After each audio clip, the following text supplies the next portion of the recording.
Hello boys and girls, it's King Jiffy Codes with another facecam video. I know, we got the floral printed wall, your favorite thing in the entire world. And I want to get down and talk about some real stuff.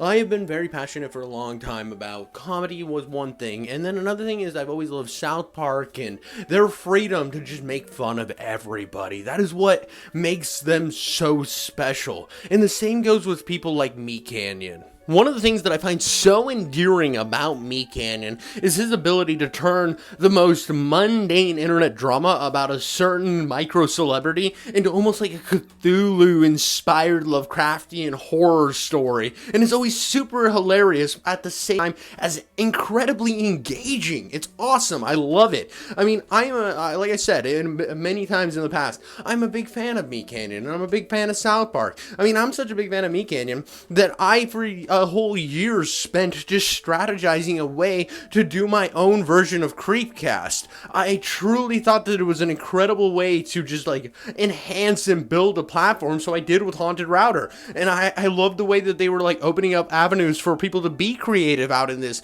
world that we live in that's trying to censor everybody, especially places like No Sleep. And they were like, hey, come post to our place. So when I launched my show, I made sure that I had a place that was safe and inspired creativity for writers. It's something that's always been important to me, is creative freedom. And that's like, even when I cover some of these goonbags I don't like, you will never hear me say kick them off of the internet. I might joke and say delete your channel or something, but I'll never say that I want them to be absolutely oshkabosh mixcloshed off of these platforms, because of the fact that I don't stand for censorship. I've always been a big free speech guy. It's super important to me. I think that with the comedy and our creativity would die in a world that put like giant ball clamps on, just grabbed you right by the nuts and squeezed all the juices out of you. If we lived in that type of world, there would be no creativity. And that's why I've always like talked out about places that are echo chambers, that hardcore censorship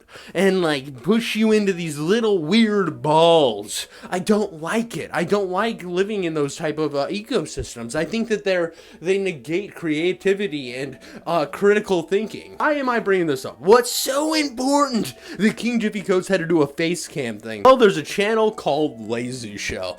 Lazy Shell is an up-and-coming cartoon type channel. They do like funny animations, usually about Hasan or iDubbbz or Frogan or some of their orbiters. And what he does is he takes them, he like puts them in like a meat canyon style art, like, I don't know, his art's very meatcanyon like. He does a meat canyon thing, he canyons the meat, but he has his own little flair on it. I think that he does a really good job by diversifying himself enough away from meatcanyon that he's his own thing, but you can tell the inspiration's there. And what he then does is he takes these goonbags' own words that he like pulls from their channel and then layers it on top, but he puts them in funny situations. I think it is incredible. I think it's a good mixture of what meatcanyon does and what commentary already does, mixed with a little bit of Crobat, or Crobat, I think is his name. He does like video game stuff where he never says anything himself, but he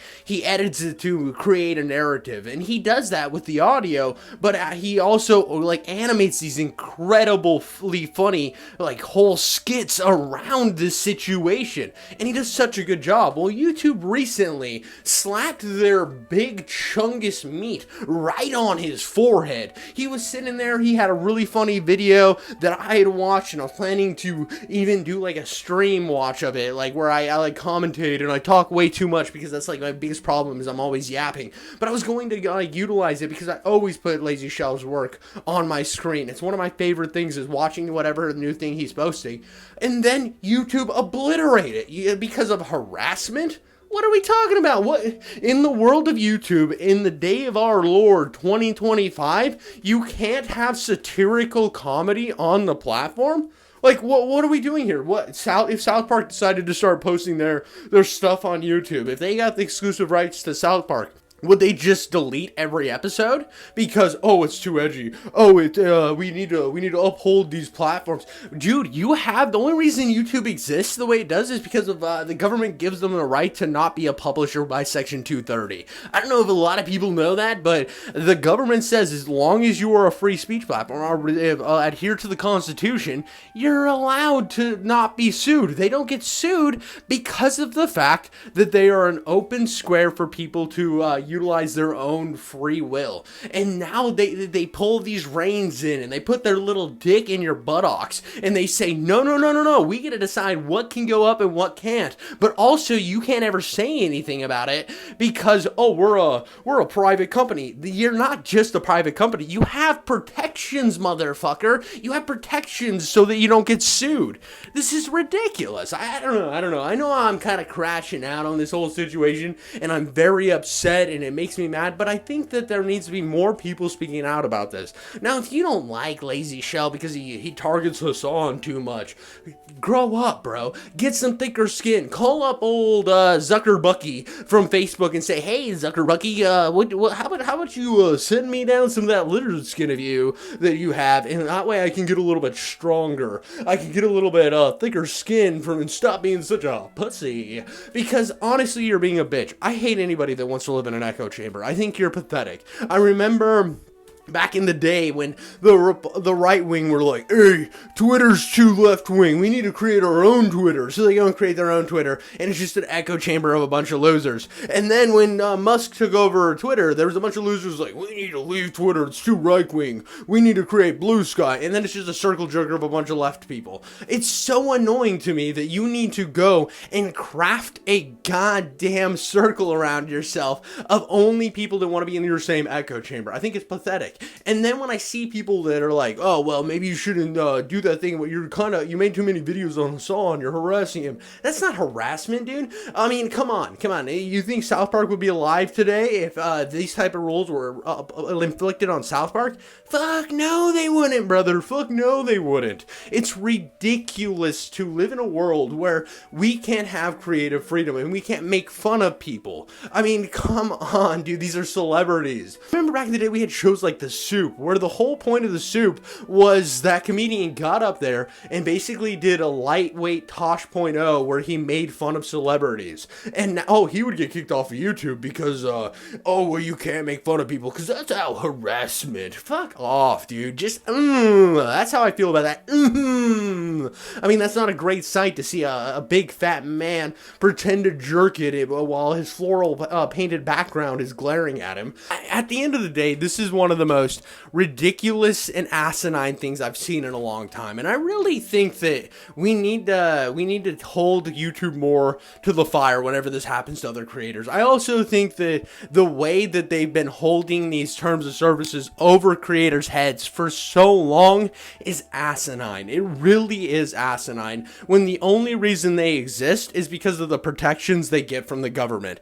Because if they want to be a publisher, be a fucking publisher, but you're not a publisher. You said you didn't want to be a publisher so you could have the freedom to not get sued. So now that you're not a publisher, don't fucking pretend to be a publisher. It's that simple, guys. It's that simple. And this is like one of those things that at the end of the day, I think Lazy Shell deserves some justice. I think that it was wrong that YouTube shattered his video down after nothing. And a lot of this stuff is going to go unknown because of the fact that we live in a world where smaller creators aren't going to get the same buzz. It's just how it happens. It's literally how it happens that smaller creators do not get the same kind of love and attention when something happens like this to them. Tomorrow, meatcanyon got blasted off of the internet. It would blow the internet up. It would just absolutely shatter them if one of his videos got hard striked down because he was harassing XQC, because he put too many XQC. Like, if he put one of those in and then they shattered his video because of harassment,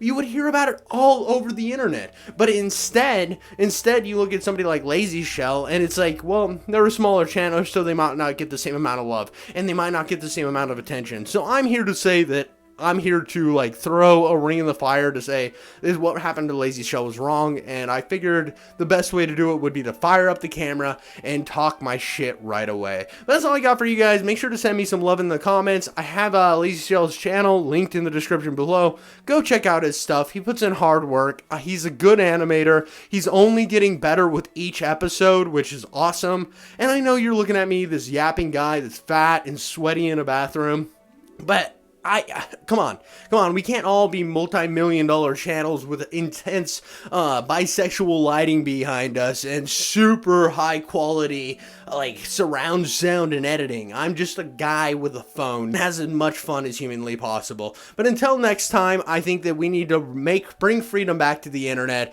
We need to stop with these stupid rules that is just like dampening creativity. We wouldn't live in a world with great brilliance that we live in if we keep putting these strong quarantines on creativity. But that's all I got for you guys. Make sure to hit me with a like and a sub, and I'll catch you on the next one.